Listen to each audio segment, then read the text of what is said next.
The general consensus is that you've been told to meditate so that you can calm down, so you can focus better, or just become a nicer version of yourself. That is not what this video is here to explain to you. Meditation, done properly in a proper sense, threatens the entire story that you have been living inside. And that's why so many people avoid meditating once it stops being a relaxing habit for them. Presence is not a soothing truth. It's not comforting. Instead, what it does is it exposes. And non-duality, in the same sense, doesn't give you anything. Instead, what it does is take away something that you have been protecting for a long, long time. So I'll tell you this right now. If you're here to feel better, this won't work.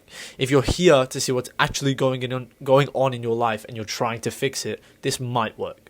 Now, I'm going to teach this to you in 3 simple steps, and it's not because reality works in some linear straight line, but instead because your attention needs somewhere to stand before it can let go of the past. Every single step opens up into the next, and if you skip one, if you skip the other, if you skip the third, second, etc., the rest just turn into philosophy instead of any sort of actual practice. Now, the first general step is to stop the constant corrosion of experience.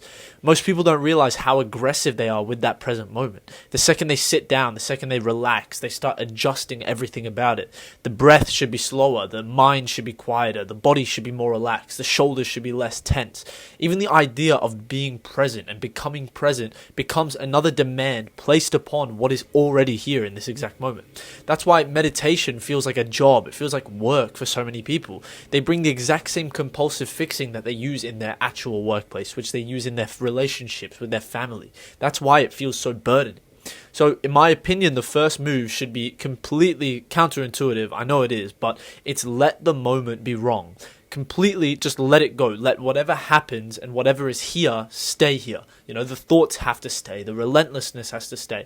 The boredom has to stay within you. The urge to check the time. The urge to check that notification you just heard on your phone. The urge to see if, maybe the sun is going down or maybe, someone's left the house. You aren't trying to improve the experience because improvement is the exact same reflex that keeps you absent in your daily life. Meditation begins when you notice that reflex and don't obey that reflex. And it doesn't have to be heroically, it doesn't have to be loud, it can be quietly. All you have to do is sit there and feel how uncomfortable it is to not interfere with that thing interfering with your mind. It's really strange. Like I said, it is counterintuitive, but you have to understand that discomfort, that counterintuitiveness, is that even a word, is not a problem. Instead, what it is it's information, it's data feeding into your mind, and it shows you how much of your life and how much of your identity is built around managing your reality instead of meeting it and living within it. If you can do nothing else, if you have to click off this video just now, learn this simple fact.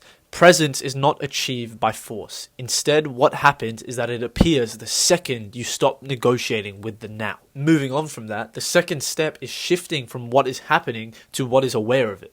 Once you stop correcting the moment, once you stop fixing everything happening, something obvious but also so overlooked becomes so clear to you. Experience unfolds on its own. Thoughts show up without you asking. It's just like if a fly starts flying at your face. You don't choose for it to do that. The sensations change without any sort of instruction, and the breath will move up or down, whether or not you're supervising it or forcing it to. Instead of getting pulled into each individual piece of content, you begin to notice the one thing that doesn't change at all. And it's the fact that all of this is being known. You're aware of all this happening. It's all being recognized.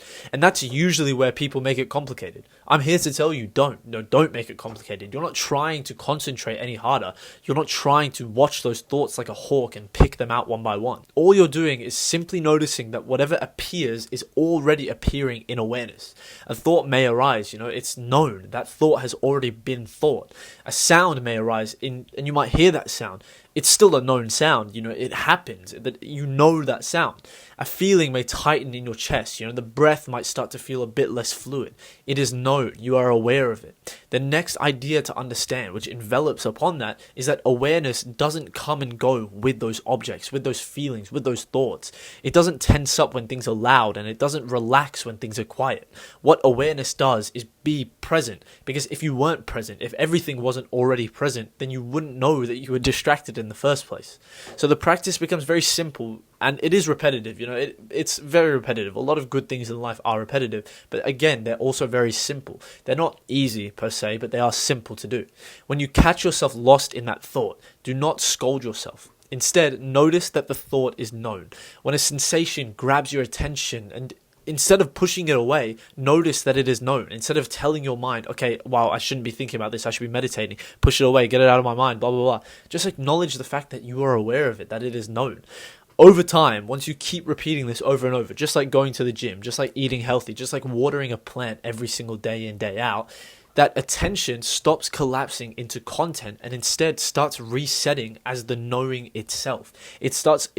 Like I said, it collapses, but it also it rests. It becomes the knowing itself. You become aware of the fact that you are knowing, not aware of the fact that you are thinking.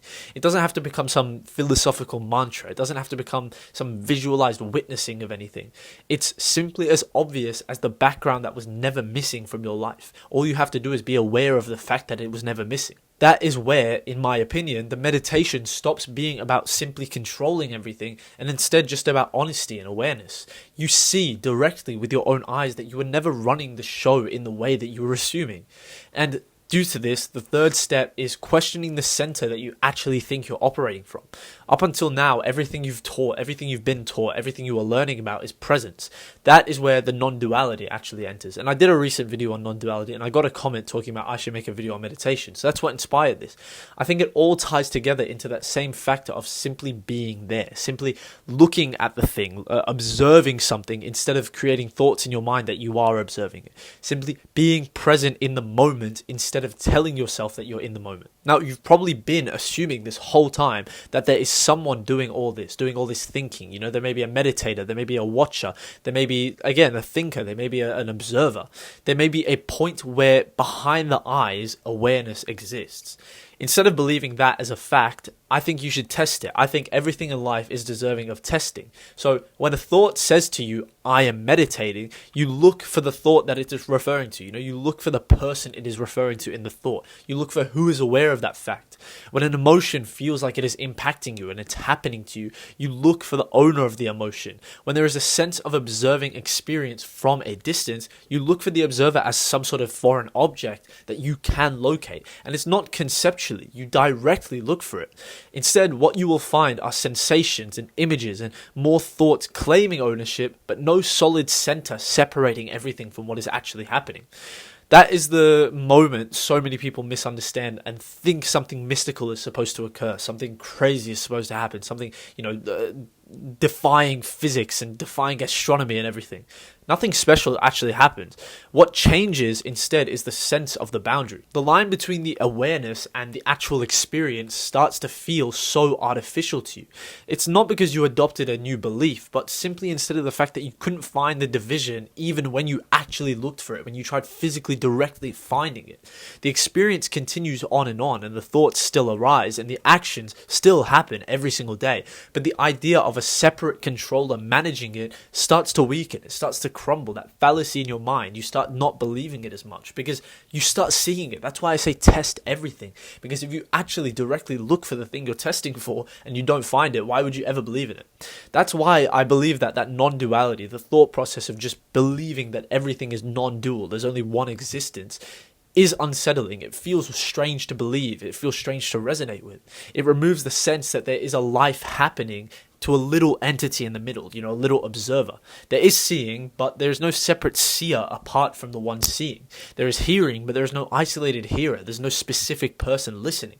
There is thinking, but I think you can tell from the pattern I'm going on here, there's no thinker directing the actual flow of the thinking.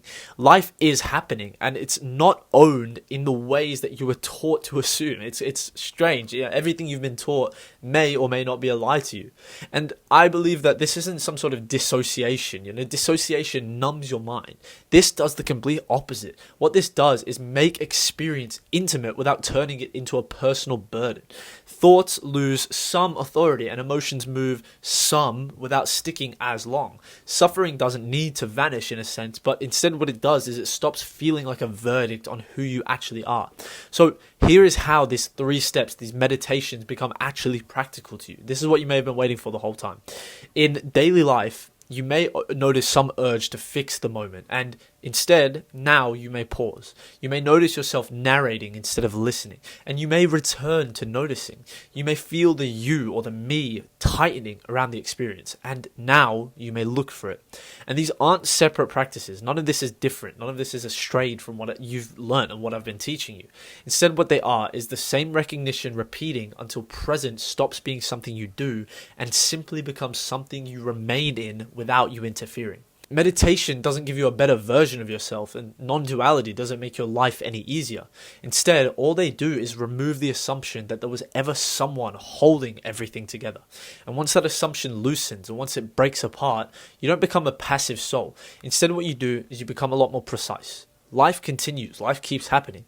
All you do is stop standing in the way of the flow that the river is going, and instead start going with it. It's as simple as that.